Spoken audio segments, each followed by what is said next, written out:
প্রতি বছর আমরা বাংলাদেশ ব্যাংক থেকে আপনার কোটিপতির সংখ্যা কত সেটার একটা হিসাব দেয়।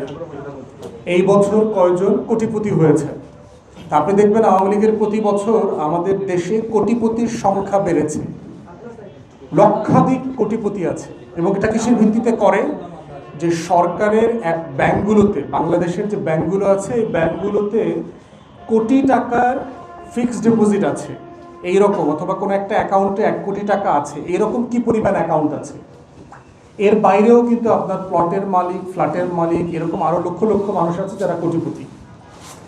তাহলে এত যদি অর্থনীতির গ্রোথ হয়, প্রতি বছর আমাদের কোটিপতির সংখ্যা বাড়ছে, তাহলে বেকারত্ব কমছে না কেন?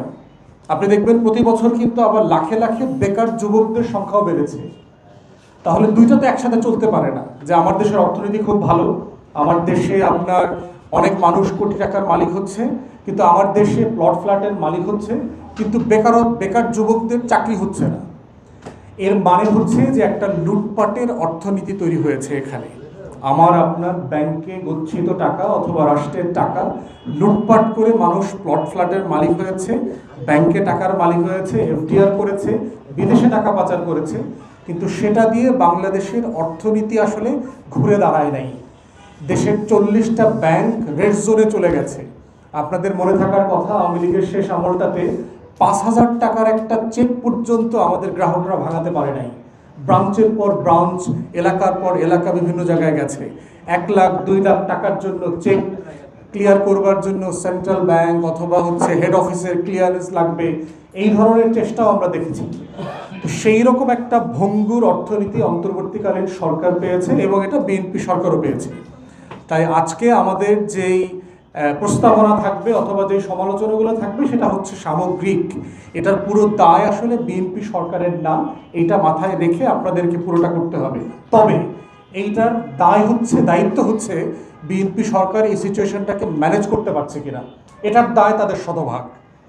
তো সেই জায়গা থেকে আমাদের প্রথম বক্তব্য হচ্ছে যে এখন পর্যন্ত বাজেট সংক্রান্ত যে আলোচনাগুলো অথবা মাননীয় অর্থমন্ত্রীর যেই বক্তব্যগুলো আমরা দেখছি, তাতে প্রথাগত আলোচনা ছাড়া মোটা দাগে সংস্কারমুখী কোনো আলোচনা আমরা এখনো দেখি নাই।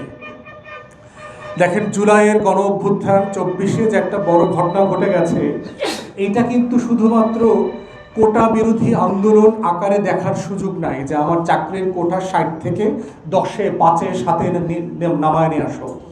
এই আকাঙ্ক্ষাটা কিন্তু একটা সামগ্রিক আকাঙ্ক্ষা ছিল এবং এর সাথে কিন্তু অর্থনীতি জড়িত। এটার সাথে যত না রাজনীতি জড়িত, কোটা বিরোধী আন্দোলনটা কিন্তু মোর অর্থনৈতিক ছিল।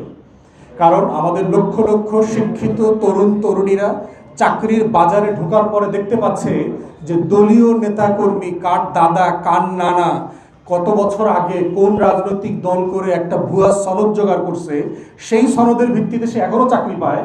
কিন্তু ঢাকা বিশ্ববিদ্যালয়, বুয়েট, মেডিকেল, চবি, রাবি সবিতে পড়ে সে এখন একটা চাকরির বাজারে ঘুরছে, কিন্তু চাকরিটা পাচ্ছে না, কারণ তার দাদার নানার ওই ভুয়া সনদটা নাই। তো এই বাস্তবতায় কিন্তু এই আকাঙ্ক্ষাটা তৈরি হয়েছে যে আমি এই রাষ্ট্রের নাগরিক, কিন্তু তার অর্থনৈতিক সুযোগ সুবিধার যে একটা অংশীজন আমারও যে একটা হিস্সা আছে, এই হিস্সাটা এই রাষ্ট্র আমাকে দিচ্ছে না। কিসের ভিত্তিতে? কোটা নামক একটা আইন করে দিয়েছিল বলে আমি পাইনি। তাহলে এই বাজেটের মধ্য দিয়ে 24-এর গণ অভ্যুত্থানকে রিফ্লেক্ট করবার একটা আকাঙ্ক্ষা কিন্তু আমাদের কাছে আছে, যে জুলাই জাতীয় সনদ, গণভোটের যে গণরায়, এর প্রত্যেকটা জিনিসকে কিন্তু আপনার এই বাজেটের মাধ্যমে রিফ্লেক্টেড করতে হবে। তা না হলে যেটা হবে, এই বাজেট প্রথাগত বাজেট হবে এবং এই প্রথাগত বাজেট কিন্তু আমাদের কোনো আকাঙ্ক্ষা পূরণ করতে পারবে না। দ্বিতীয় কথা হচ্ছে, দেখবেন যে প্রতি বছর বাজেট আসলেই আমরা প্রচুর অঙ্ক নিয়ে কথা বলি। গত বছর এটা কত টাকা ছিল, তো এই বছর এটা বেড়ে কত টাকা বাড়ানো হইলো, কত হাজার কোটি টাকা, লক্ষ কোটি টাকা, এবং আপনি দেখবেন যে শুধু টাকা বাড়ায়। 72 সালে আমাদের যখন প্রথম বাজেট হয় 782 অথবা 786 কোটি টাকার একটা বাজেট ছিল। আপনার তখন সোনার ভরি ছিল 150 টাকা, এখন সোনার ভরি হচ্ছে 2.25 লক্ষ টাকা।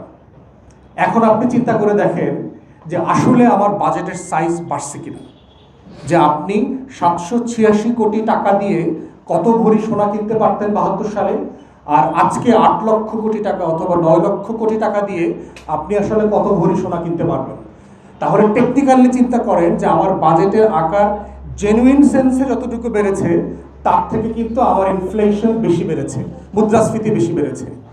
তাহলে মুদ্রাস্ফীতির মাধ্যমেও কিন্তু আপনি কাইন্ড অফ আমার উপরে কর আরোপ করলেন। এটা কিন্তু একটা ইনডাইরেক্ট ট্যাক্সেশন বলছে অনেক অর্থনীতিবিদরা, যে আপনি অন্যায়ভাবে পিছনের ডোর দিয়ে আপনি যেহেতু মার্কেট কন্ট্রোল করতে পারছেন না, আমার কাছ থেকে এই টাকাটা শোষণ করে নেওয়া হচ্ছে।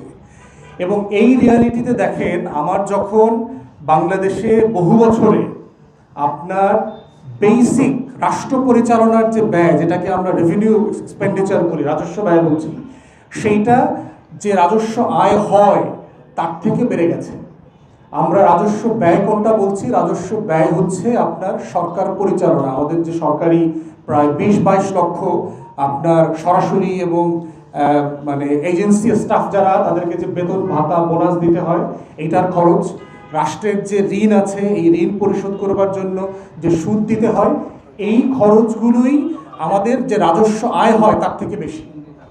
তাহলে যে ডেভেলপমেন্ট যেটা হবে, যেটাকে আমরা এডিপি বলছি, আমার যে রাস্তাঘাট, আমার ব্রিজ কালভার্ট, আমার যে লোকাল উন্নয়ন হবে, সেই টাকাটা কোথেকে আসবে? পুরোটা ঋণ নির্ভর হয়ে যাচ্ছে। তাহলে এইভাবে যদি আমি কন্টিনিউয়াসলি ঋণ করে ঘি খেতে থাকি তাহলে যেটা হবে, আমার রাষ্ট্র একসময় দেউলিয়া হয়ে যাবে। গ্লোবাল স্ট্যান্ডার্ড আছে যে আপনার জিডিপির আপ টু 60% পর্যন্ত ঋণ অ্যাকসেপ্টেবল, কিন্তু সেটা কাদের জন্য? ইউরোপ আমেরিকার মতো শক্তিশালী অর্থনীতি, যাদের ইনস্টিটিউশন স্ট্রং, যাদের অর্থনীতির আকারের ব্যাপারে তাদের আস্থা আছে, সেরকম দেশগুলোর জন্য।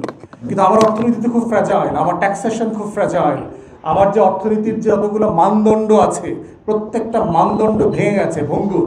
সেই রকম একটা জায়গায় আমি 60% পর্যন্ত ঋণ আমি রাষ্ট্র আকারে, দেশ আকারে আমি অ্যাফোর্ড করতে পারবো কিনা।